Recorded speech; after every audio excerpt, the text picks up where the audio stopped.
जी। तो वहाँ पर 2 विमेन प्रोटेक्शन सेल्स थे। ठीक है। तो एक आध महीने में मैंने अंदाज़ा लगाया कि इनसे काम नहीं चलेगा।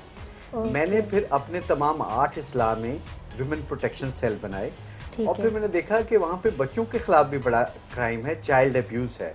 हाँ। तो फिर मैंने उनका नाम भी चेंज किया और उनको women and children protection cell उनका नाम दे दिया। ठीक है। और जो मेरे पास बेहतरीन अवेलेबल ख़वातीन थी पुलिस जी, डिपार्टमेंट जी। में, विमेन पुलिस ऑफिसर्स को उसका इंचार्ज बनाया जी।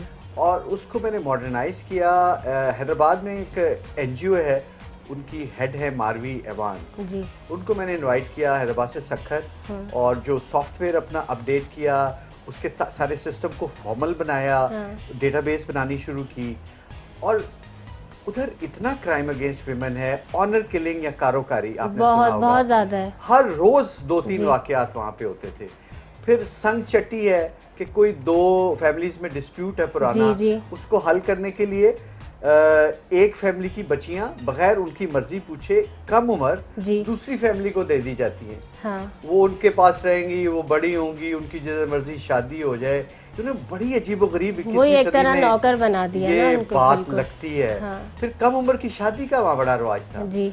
और लकीली सिंध वो वाहिद सूबा है जहाँ prevention of child marriage act है। जी। 18 साल से कम उम्र के लड़के या लड़की की आप शादी नहीं कर जी। सकते। हाँ। तो ये कानून तो मौजूद था, इस पर अमल दरामद नहीं हो रहा था। हमने इस पर FIR काटनी शुरू की, अच्छा। केसेस रजिस्टर किए, हाँ। लोगों को गिरफ्तार